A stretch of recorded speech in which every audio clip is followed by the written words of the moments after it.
Obboleesso baga ayyaana irreechaatiin si ga'een jechuu barbaada. Maqaan kee eenyu? Tasfaayee naan jedhu. Tasfaayee baga ayyaana irreechaa geessee kunoo uffanni ati uffattee jirtullee baay'ee bareedaadha. Kan nama boonsuudha. Odaa qaba. Barnixaan keellee baay'ee bareeda. Kuni kan ittiin aadaa keenya beeksifnu keessaa isa tokkodha. Mee akkamitti ilaalta ayyaana kana ijoollee xixiqqoo hedduun argaa akkamitti aadaa isaanii hubatanii as dhufaniif immoo akkamitti genereeshinii dhufu ayyaana kanatti guddisuu qabna jetta biyya Ameerikaa kana keessatti. Aadaan egaa baay'ee bareedaadha. Maalummaa ofiitiin kan agarsiisanidha.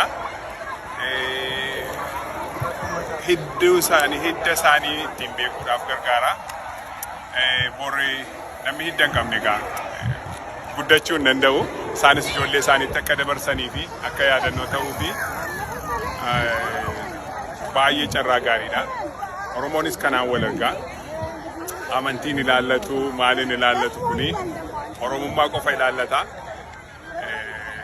Baay'ee ayyaana bareedaa, ayyaana guddaadha. Ulfaadhu galatoomii ayyaana gaarii.